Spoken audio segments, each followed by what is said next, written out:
so excited to share that through Executive Endurance Coaching, I've officially joined Never Second's Coach and Nutritionist program. Never Second is a science-driven performance nutrition brand built specifically for endurance athletes. I've personally been using their fueling system for years in my own training, and I love how simple, precise their approach to carbohydrate fueling is for runners, cyclists, triathletes, you name it. And today, if you want to try Never Second for yourself, our listeners can get 15% off by using the code GRIT15 at checkout. GRIT 15 at checkout. Just head to never2.com and start fueling your training with intention. This episode is brought to you by Koya Performance for Life. Koya combines wearable technology with behavioral science to help you unlock more energy and perform at the highest level. Their coaches have worked with Olympians, Super Bowl MVPs, World Series champions, and other elite performers. Their 12-week program focuses on sleep, exercise, nutrition, mindset, and recovery, blending biometric data from wearables like Oura, Whoop, or Garmin with one-on-one coaching from a team that includes a dietitian, sleep coach, movement specialist, and mental performance coach. I'll personally be participating in their March cohort and will be sharing updates with you along the way so you can hear exactly what the experience is like. Grit Files listeners today receive 33% off the program using the code AGRANDOFF. Visit koya.life to learn more. Welcome to the Grit Files. I'm your host, Laura Reynolds, and today we have Lisa Foxwell, who is the founder of Stave HR. Stave Point HR. Yes. It's there. Lisa, welcome to the Grit Files. Hey. So just to get some context to our listeners, Lisa and I go back a few years now. We worked together at Zero Fox. And at the time, you were the global leader of HR. I was the global leader of talent. Mm-hmm. So we partnered a lot during that time. And what an interesting time it was for the two of us. It was a roller coaster. Roller coaster to say the least. And Lisa walked in as an absolute powerhouse in this space. I immediately idolized her and was like, how do I channel that energy? Because she was a full-time working mom, juggled a million different hats, also did chartered boat type things with her husband. Yep. And she was like a coffee lover in the morning and then whiskey at night. How cool could you get? Still am. So I was like, first of all, you're a badass. Second of all, can we be best friends? So it's a little intro. But looking back to that time, who were you then that you are not now? A full-time mom. Yeah. Anymore. Our youngest, so blended family of 4. And the youngest is 18 and his freshman year of college. So we are technically empty nesters. Oh my God. Now. Big chapter.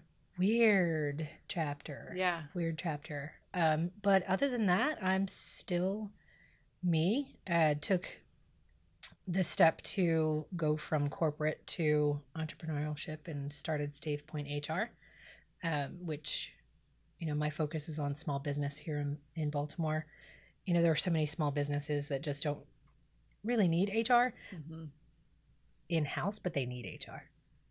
They need HR. Yes. And, I just started to see a shift in how employees went from being the population that needed protection to being the ones that learn how to kind of manipulate the system against small business employers, and there were so many of them that were just really up against some stuff that they just didn't know how to navigate. So that is where Stave Point came from. Yeah. And I know that was met with such resistance, I think, in the corporate world, just because it was still being discovered in live time that this was happening.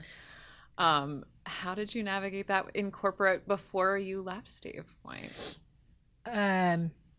Corporate is before you left, before you started. I know what you meant. Corporate is still an evolving space when it comes to HR, especially from my perspective. It's one of those things. HR is one of those things that came at a point in time where you really needed folks that were advocates for employees, and like everything else, it got over rotated. It went from being, an advocate to employees to really a hindrance to a business. And there are still so many corporate companies that are resistant to looking at HR as a true strategic business partner. And that's mostly because most HR practitioners are still that warm fuzzy. And processing, even to like an Yes. extent, is Yes, like the administrative pieces. That's right. We're tactful. We check boxes. We're policy police. All of these things, and that is such an antiquated way to look at how HR can and should grow your business. So it's ever evolving there. For the small business market, the hardest part is trying to help them understand that they need HR because they don't understand that either. Right. So lots of education there. Oh, yeah. Lots of education there. Yeah. And I mean, I knew this not to be true because talent sat close enough to HR that we were able to figure out who HR really was. But like the reputation is that you're the hammer. You're like the ones that don't let anybody do anything, or processors to, the executive team, not looked at as strategic. And talent, quite frankly, had that same reputation. And it like baffled me that literally the people that are going to drive this business forward, we are handling the hiring for. So why are we quite literally and figuratively not sitting at the table with any of the executive leadership team? It made no sense. None. We were always playing catch up. Yes. And then fix and repair. Yeah, almost like a PR team. Yep. In some regards. Yeah. Yep. And to your point about it kind of being turned around, if I may, I feel like the world, but also just in corporate and in a business setting, employees have gotten really soft too. Oh, yes. Yes, they have. The amount of, people that reported into me that would come to me like literally holding a job description saying, this isn't in my job description. I wasn't hired to do this, or can somebody put this on my calendar? I'm like, I'm sorry, but I'm still putting things on my calendar. I'm still going and getting things off the printer myself. So it's a totally different generation, I think, too, of employee that we're looking at. It is. It's a way more entitled population of folks. And the hardest dynamic is that the generational blend that's in the workforce, so we still have boomers out there working. I know. Because they have to. So you have a representation of every single generation in the workforce. And man, they are nowhere near like each other. No. But it's starting to come back around. Yeah. It is starting to come back around with my kids' generation. So it should be good and easy for Emmy. That's because we're like, you better. That's right. You better not. We're bringing back the wooden spoons. You gonna work. We're bringing back the wooden spoons. Yes. To the generation that is kind of entering the workforce now, and having been on the other side of it, because I can say a lot about this too, but I've managed the incoming workforce and kind of seen the challenges that they're up against. What do you think could be some advice for them, to help navigate this chapter of their lives and show up in a way where like you're competitive, everybody wants to make good money, but like maybe not enter and say, I need to make 6 figures, or maybe not come in and say, this isn't in my job description. What are some of the glaring things that you're seeing that you would offer advice to somebody entering the workforce now? So interestingly enough, I was invited to do an interview day at a local high school. Yes. Yeah. You're going to do it with me next year. Oh, awesome. And, every student that I saw that came in, I was actually hopeful because they have a little bit more engagement. They had a little bit more eagerness. They make eye contact? They did. Stop. They stood up. They shook hands. Did they bring their parents? Not this time. Stop. We are making progress, folks. Nobody brought a note. That's amazing. But what I would say is really, and this is going to sound corny, but go back to old school. Just kind of use the internet to your advantage, right? Everybody's so internet forward. Go back and look at some 80s and 90s interview skills and, mindset videos. And that's what you need to take forward. We need to remind ourselves that there is a thing as winning and losing. That's just life.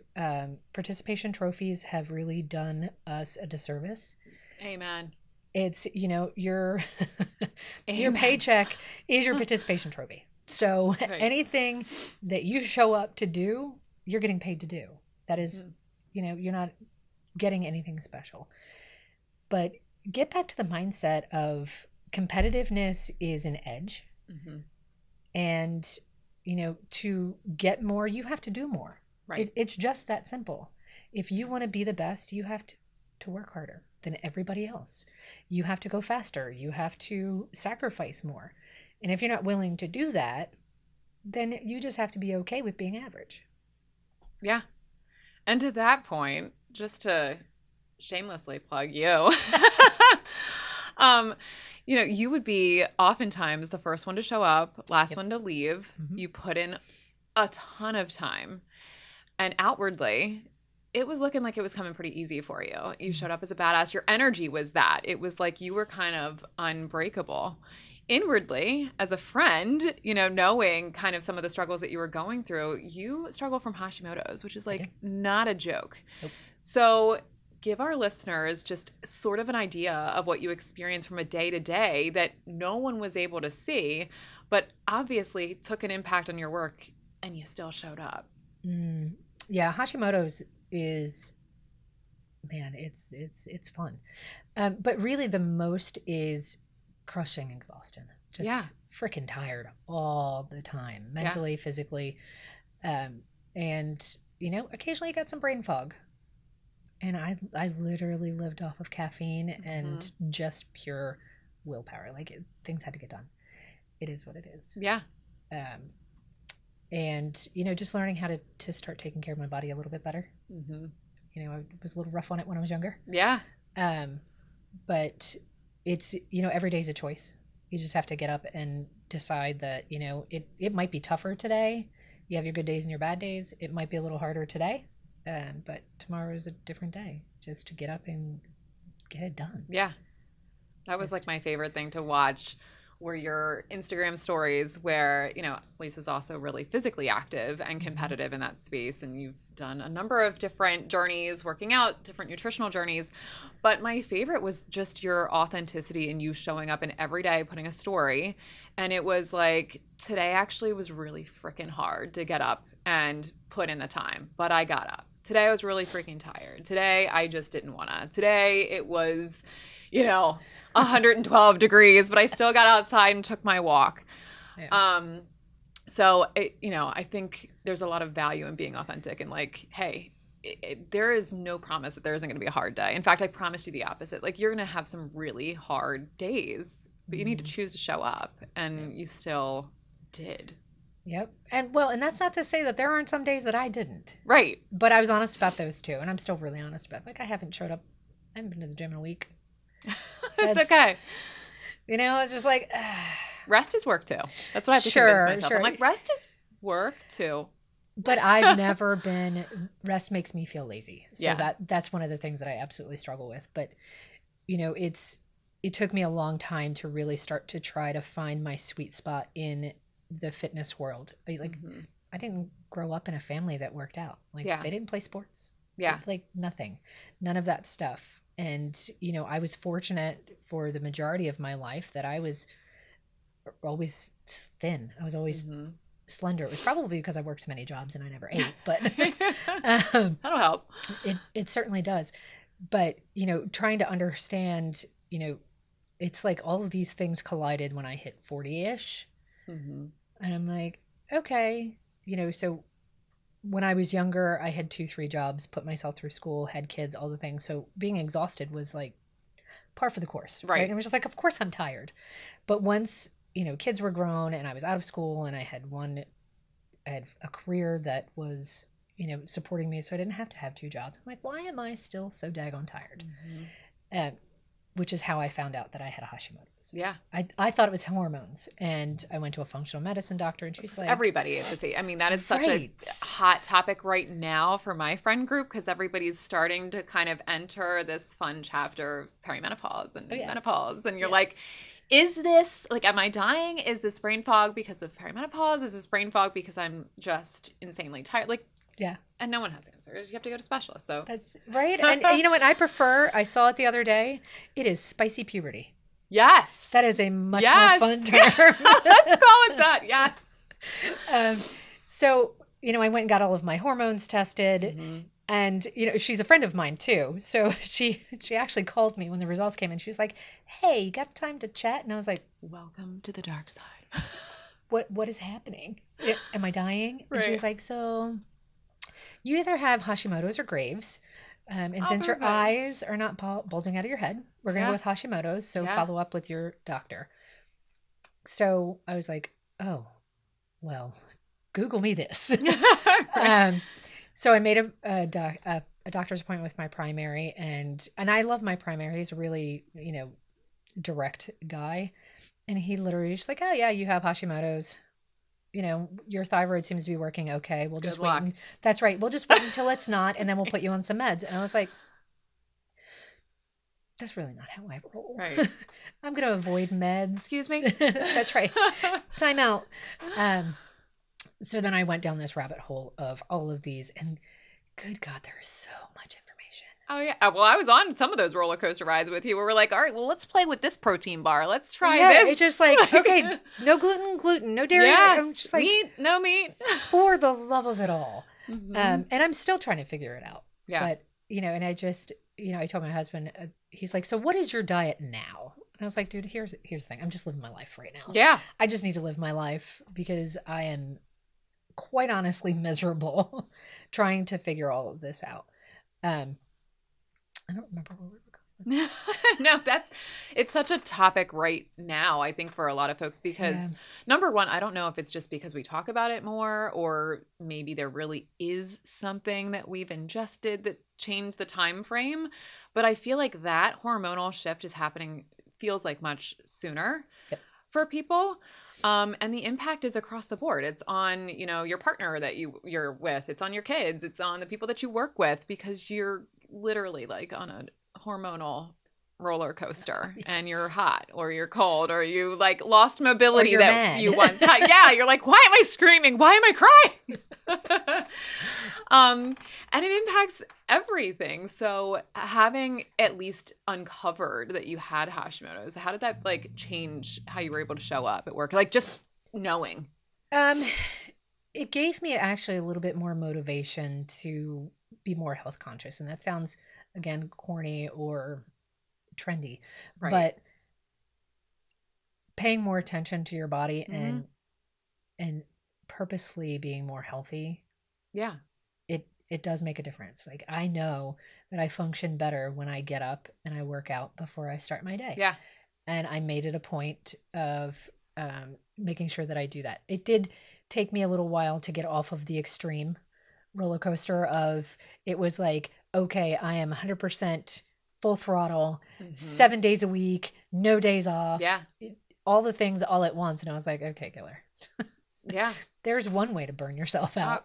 That was generational too, I feel like, because maybe, let's call it like, maybe not even a full like 10 years ago, before like High Rocks, before, long endurance efforts. I feel like we go through these phases in life. And I was just talking to one of my best friends and my personal trainer the other day.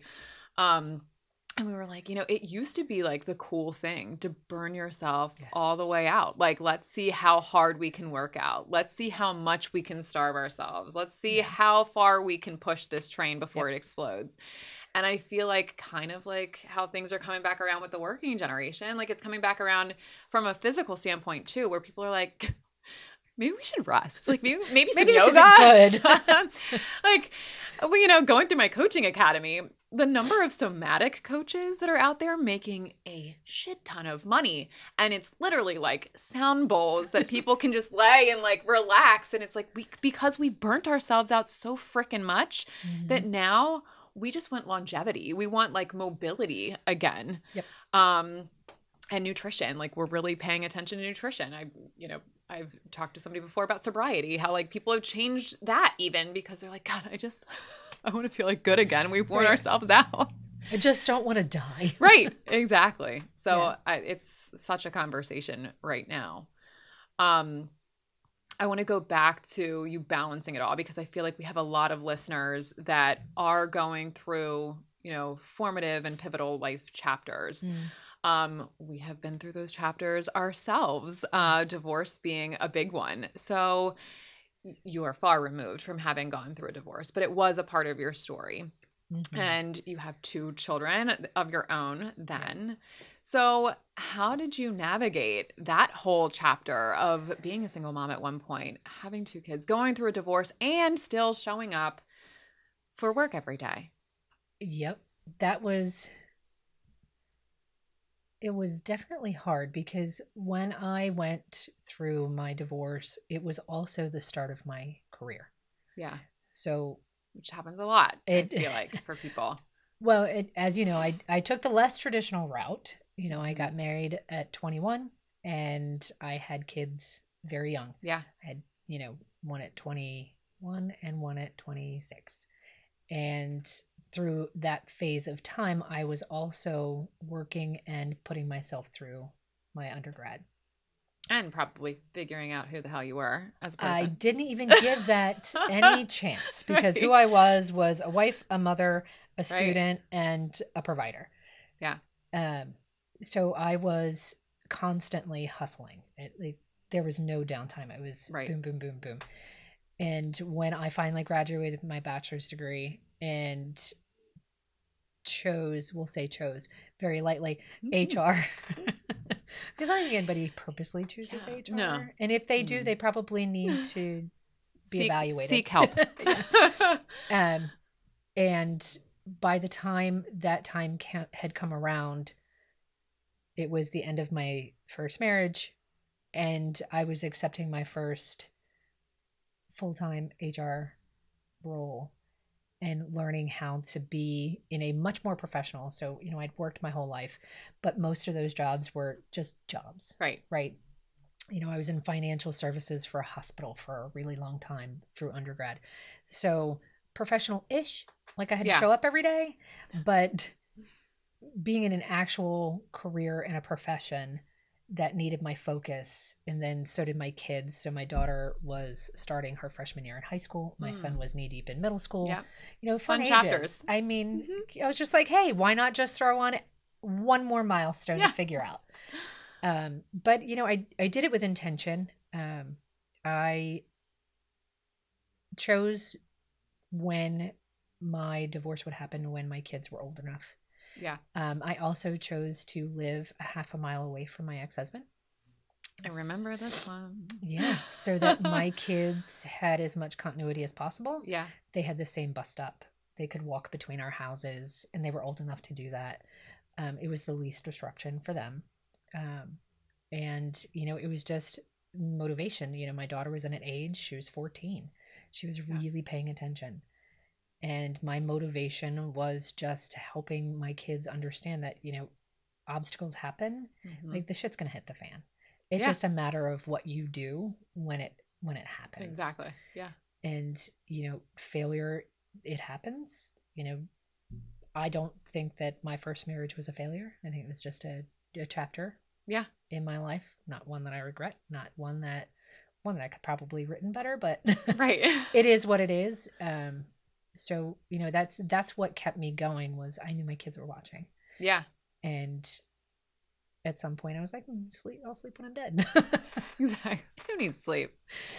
So yeah, it was not easy. And as much as I thought, oh, my kids are older, they'll understand, they'll cope better. 14-year-old girls, they're angry. Yeah. They're I have angry. a 7-year-old that already I'm like, that's right. That's right. I mean, she gets her sass from her mom. Yeah. So. It came back around. And was there ever a moment, I know there was for me, but was there ever a moment where you were like, I'm actually unsure if I'm going to survive this all happening at once? Nope. No. It was one of those things where, I knew it was the best thing. Yeah. And it was the only way that I was going to survive, actually. Yeah. Like, if I would have stayed in that marriage, I would not be who I am or where I am today. We were just not the same people. Yeah. We just didn't have the same growth mindset, and we had very different ideas of what it meant to grow up. So yeah, I think you have obviously. The proof is right here. But I think there's like two sides of the coin. Like some people are done with a chapter and they can very clearly see like, this is what I want in the next one. And I'm going to do it by this, this, and this. Or there's people that are like, I know that I don't belong in that chapter anymore, but I have no idea who the hell is on the other side of this and like who I'm going to be on the other side of this, what career I'm going to have on the other side of this. And that's definitely what I was. It was like, I know that that's not working and I need to get out of it. But I am scared shitless of what could be next. And I got married young as well. And to your point, like I had no idea who I was. How could you? How could you absolutely know? Like at 21, and for me, I think I was 23. Like so much of life hasn't even happened yet. So how could you know?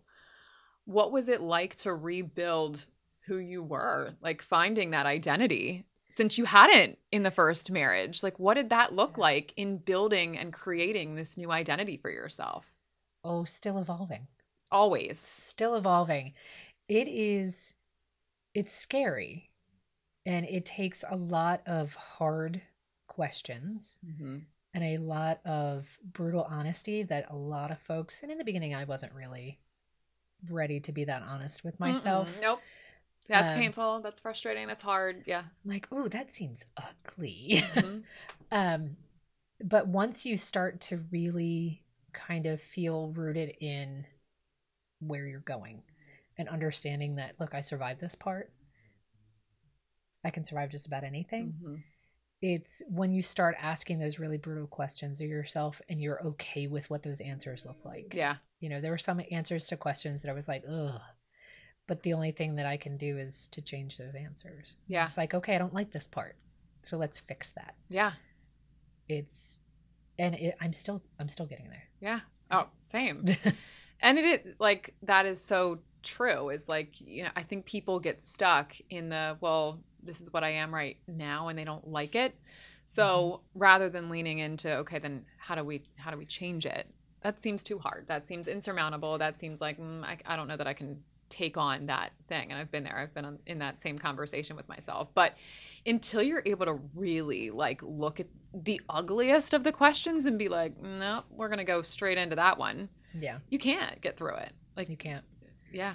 And I think that you really just have to figure out what your non-negotiables in life are. Yes. Right. So that was my foundation, was like, what are the non-negotiables? What do I absolutely have to have?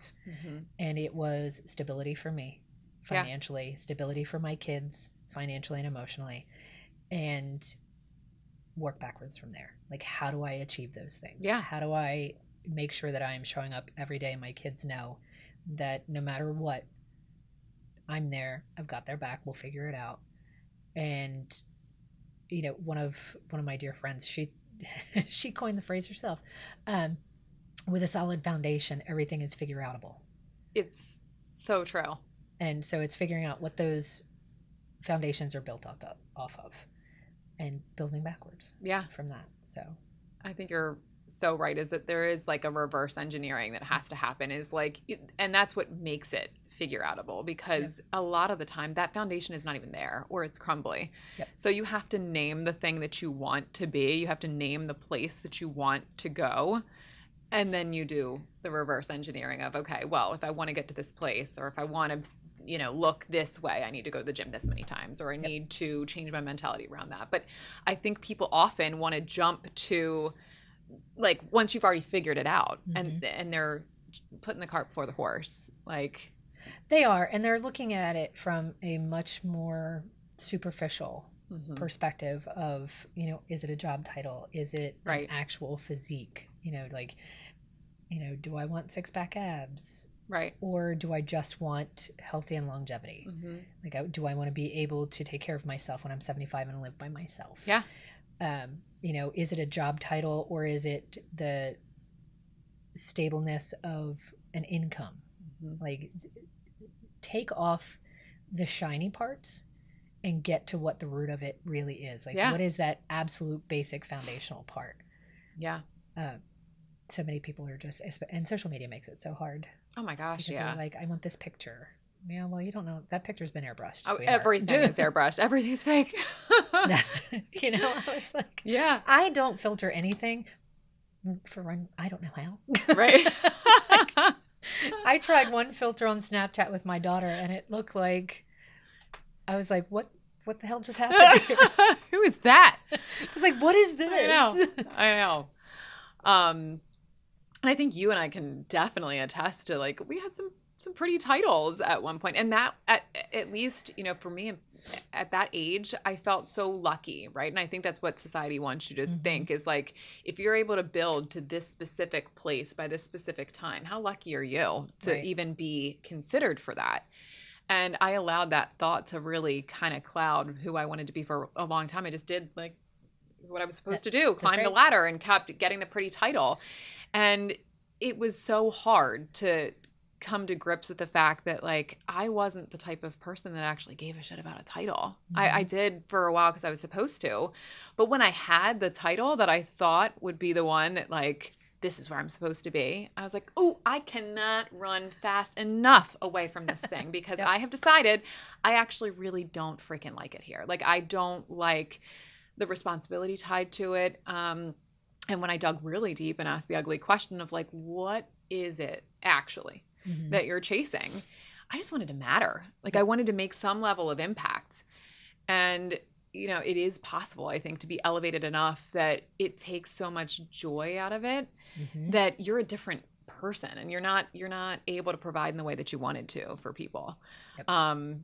So yeah, I think the titles do that. The picture perfect thing has a way of manipulating into you thinking that you have to do things a certain way, and you have to get really basic with yourself. You're like, who do you actually want to be? You know? Yeah, that's you know, and I had the really, really unfortunate experience in the spring. We lost somebody that we love very dearly, tragically, and then a cascade of other things in life that really kind of broke me down to the core of, if there were an emotional rock bottom, probably there. Yeah. And the one thing that I learned in the last 7-8 months is that I actually do like the corporate life. Yeah.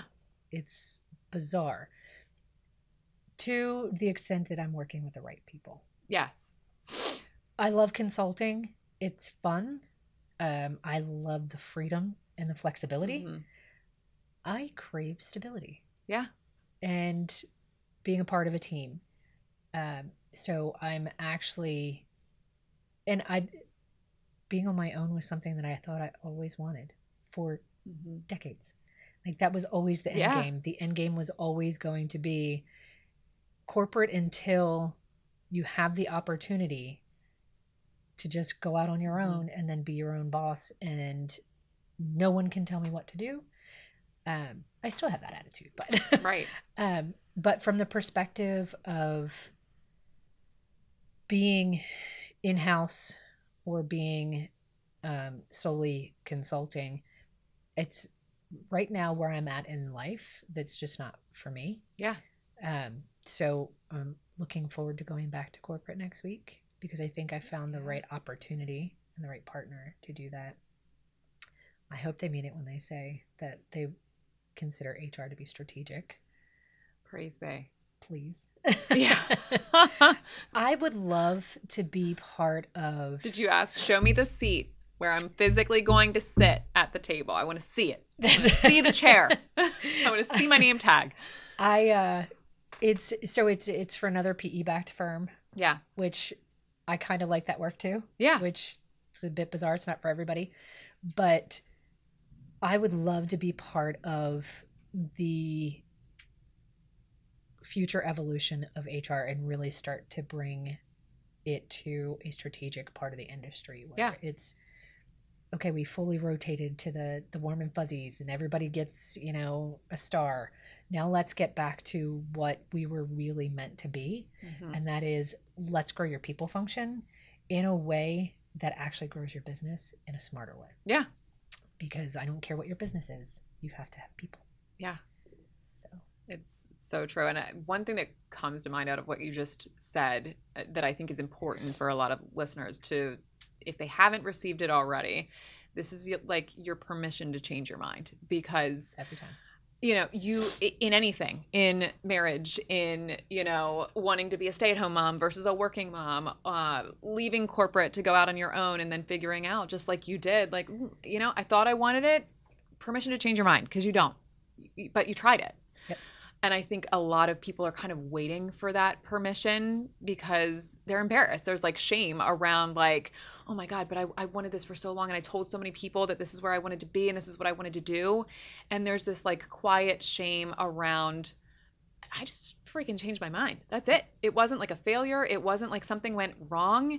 It was that I got there and I tried this thing that I talked about doing and it didn't feel aligned to me. So I changed my mind. I think that's, and I know I was one of those too. I don't know if I was waiting for permission from my parents, permission from my friends, permission from my dog. I don't know. But ultimately you have to give yourself the permission, because it really doesn't matter, you know, what anybody else thinks. But like, permission granted, you can change your mind. And I think too, to your point about changing this whole thought process around HR, I think we were close in our last corporate role. But anybody who knows you, like, you are not the warm and fuzzy HR. I wasn't the warm and fuzzy TA either. Like, I was, you know, I'm going to give it to you straight, and it's not going to be what you perceive to be fluffy feedback, but it's loving feedback. If it's constructive and it allows you to grow and allows you to be better and run a better business, I'm going to say it. You're going to say it. Yes, I am. And I think it's really time for the world to see what true strategic HR looks and feels like, because it can change the entire dynamic and, quite frankly, the success of a business. Absolutely. Yeah. It's you know, the global perspective of what HR is usually pretty glaring when people that know me in real life are like, "Oh, what do you do?" And I was like, "I'm in HR," and they looked at me like, "Right." That was my same reaction to you. I was like, I'm sorry, huh? You're in HR? And I was like, look, they were like, I thought HR was supposed to be nice. And I was like, nope, that's not our job. No. Our job is not to be nice. It is to be fair and equitable. And quite literally, it was hold my whiskey. That's right. Let me explain. Like, sit down, let's talk about it. Yeah. So yeah, I'm hoping that I'm starting to see the shift. Yeah. I think so. I think I've started to see it as well. I think people are really starting to realize that both can be true. Mm-hmm. You can care, you can give a shit about somebody and not be soft. You know, you can be strategic and also care about somebody. Yep. And the success of employees and have their best interest in mind, also have the business in mind. Mm-hmm. Yep. And finding that equilibrium, I think people have really struggled with. But I think we're close. I'm hopeful. We're getting there. We'll see. Well, I'm excited for you about this new venture into the corporate world again, and still consulting, what I understand. Still consulting. And I still think that there's so much room for that too. Is like there's a lot of these small businesses where they don't know what they don't know. No, and you know what? And the employees know. Oh yeah. That's you know, I was talking to, so one of my consultant clients is my husband's company, and we're very good friends with the owner and his wife. Love them to death. And, you know, he and I we went to the Vermont Golden Retriever experience together. Oh, we love that. Yeah. We love that. You know, and one of the things I was just like, you know, if you get on TikTok and your algorithm allows you to see it, it shows you all of these people out there that are teaching other people how to essentially screw over their employer. Mm-hmm. You're on a PIP, take FMLA. I know. I'm like, what? Mm-hmm. And the views and the likes and the comments that they have, I was like, here's the thing. The fact that they are getting that much visibility, and you have these small companies under 50 that can't afford HR, don't know how to use HR, and they're just getting blindsided by these people that are like, okay, I suck at my job. I don't show up but 50% of the time, but I've been here long enough. So here's how I'm going to exploit all of these disabilities that were initially started for a really good reason. Yeah. And like everything else is getting exploited. So, which by the way is harder work. Like, I've never understood. I'm like, you are putting a lot of effort into taking this place down when really you'd be all right if you just came in and like did your job. I don't know. You could use a quarter of that effort to just, I don't know, do your job. Even just like the bare minimum of your job. And That's it might be okay, but you're doing all this research to exploit the place. And I've just like never understood. Because they think they're going to get a huge payout and they'll Right. never have to work again. And a lot of it, I want to be like, do some research because you can't get water from a dry sponge. That's and right. you're putting in a lot of work for maybe a decent payout, but I doubt it. And you're going to get taxed on that payout. Right. And the odds are that with that type of personality and mentality, you're going to blow through that money anyway. Right. So It's maybe just go to work. so true. Yeah. It's so true. Yeah. So for anybody listening out there that is kind of going through this phase of navigating, and maybe they're searching for permission, maybe they have like gotten to the thing that they think they have wanted and they've changed their mind. What would you say to them if they're in the middle of experiencing this? You have this one life. Yeah. You've got one life. It doesn't matter how many times you iterate on your life. It's take the chance. Yeah. Take the risk. Yeah. What's the worst thing that's going to happen is that you fail. Right. That's it. Yeah. And everybody fails at least once. Some of us so fail many. I fail enough for everybody. twice a month. You know, I mean, let me just talk about how many times I was going to be a marathon runner. Right. No. It's not over. it's over. I have a say in it. It's over. But we're going to rock really far. Yes, 31 miles. We are going to rock We are really going to do that. That is, I'm very excited to do that. Yes. But I cannot say that. I can't shout it louder.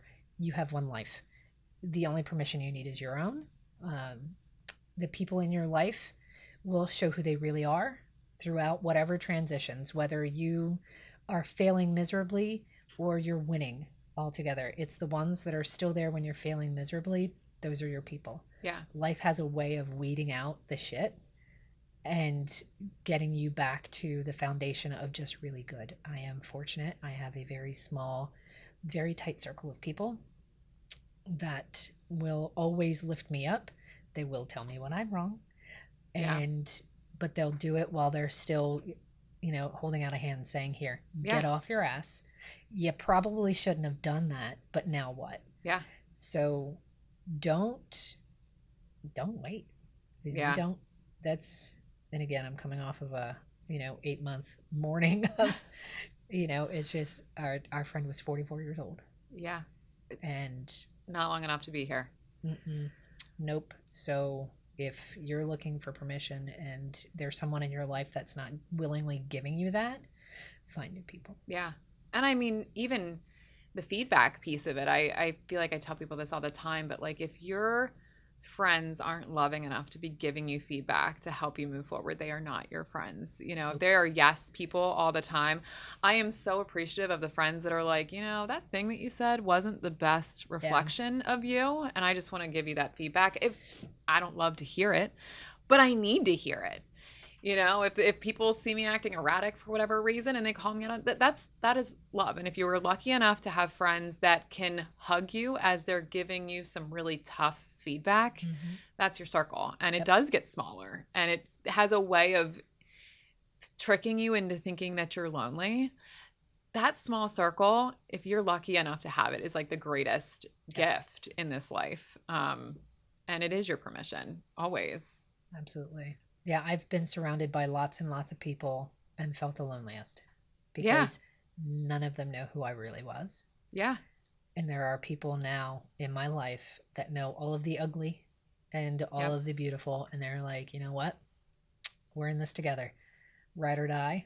And I can count them on my hand. Yeah. And I'm okay with Same that. with jobs. I mean, I've gotten into these really what should have been cool jobs, like big, important jobs.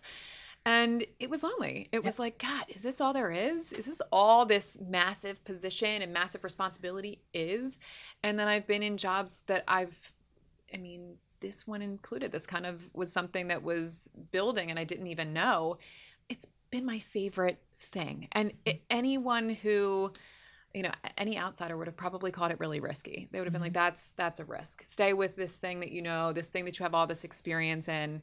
So you just never know. It could be that the thing you thought you wanted, you're sitting there going, is this all there is? Yeah. And then something else comes into your life and you're like, this is it. This is all that I wanted. Yeah. And, the only other thing I would say is if you're really in that questioning state, get the hell off of social media. Yes. Oh my God, yes. Get off of social media for 30, 60 days. Just delete them all. You can pause them. You can do whatever. Get off of social media because all it's going to show you is the flashy part of both sides. Yeah. Right. And it's just, it can be so clouding. Yeah. And everyone has rose colored. We're like, oh, well, she did it and she did. You don't know what she did. No. And if they had time to film it all, then were they actually really experiencing the thing that they're posting? Because it blows my mind the amount of influencers. And I was literally just talking to Morgan before we started the podcast episode today. But all of these influencers that are on a vacation and they're filming the entire thing. And it kills me when I see the ones that are there with their kids. I'm like, what? Yeah. How are you experiencing this? If I have just went on the entire tour with you, which means your phone was on the entire tour and your kids were just traipsing behind you going, okay. How much did you actually experience? Yeah. And I'm hoping that we're making a turn in the world as well, is we actually get back to a place where we can experience life for what it really is versus what we're pretending it is on camera. Yeah. It's the last time I actually went, my husband and I actually took a walk in Cape Charles, and I was like, you know what? I want to take pictures. I brought an actual camera. I know. It takes me back to my college days. I know. I was just like, I still have a digital camera, and I want to take pictures. Yeah. Not to post them, but because, I don't know, pictures. Yeah. And it was really kind of freeing. It's just everybody feels the need to post everything all the time. Right. It didn't happen. I also think you didn't take the picture. That's right. It's no pictures or it didn't happen. Exactly. Right? But I also think that is also really hard for people that are trying to be entrepreneur like you. It's you have had to do some cringy things. You have to do certain things on social media to be successful. Yeah. And that's probably one of the other things that turned me off to being in my own space. It was and I told my husband, I'm not doing those things. Yeah, it's I just know. It's a challenge. And just to even put your face out there, because the data was showing the things that land are reels and videos and these super vulnerable videos. And I'm like, goo, okay. Yeah. And it's not for everyone, but it's to build a business as an entrepreneur now, even realtors now, they are kind of influencers to show a house. They have to show their face and to give a virtual tour. There's really no way around not being on social media if you're an entrepreneur. It's wild. Yeah. And I'm not learning algorithms. I'm going to keep all of my clothes on. Yeah. Well, you're out. Canceled. I know. Canceled. 2 views. And I'm just okay. Even the ones, the fitness influencers I'm looking at, I'm like, I cook a lot. I've never done it in a bra. No. And underwear. It seems risky. You're by the way, swipe up for my Skims code. Right. At the end of my pot pie recipe. What? Bamboozled. I've been bamboozled. That's right. I'm no. So. I'm this 27-year-old is selling me a cream for somebody that's in menopause. This doesn't make sense. Yeah, that's the other thing. There's enough 20 and even 30-year-olds that are, preaching menopause. And I'm like, sister. Wait for it. You haven't even had a first child. No. How about you just slow your roll? I understand you read a book. Love that you for think that your yoga studio was hot. You just wait for the flashes. Right. You just wait. Right. Wait till you're standing in front of a group full of people trying to have a conversation and you just start sweating. Mm-hmm. So my body's crying. I'm so sorry. That's right. They're happy tears though. It's fine. Oh my gosh. So yeah, that would probably be the other biggest is get the hell off social media. Yeah, totally agree. Yeah. I don't know that Emmy's ever going to see it. No, thank you. She's just going to stick to her little tablet that I have in a bubble that she gets once a week for an hour. Well, I know you're going back into the corporate space, but I want to give people the chance to reach out to you in a consulting capacity. So if anyone is interested, and it's sounding like mostly smaller to mid-sized businesses that are interested in the consulting with you, how would they get in contact with you? What's the best way? My website is StavePointHR.com. My email is super simple, Lisa@StavePointHR.com. Love it. Love when it's simple. I still can't get mine to roll off once I'm leaving it.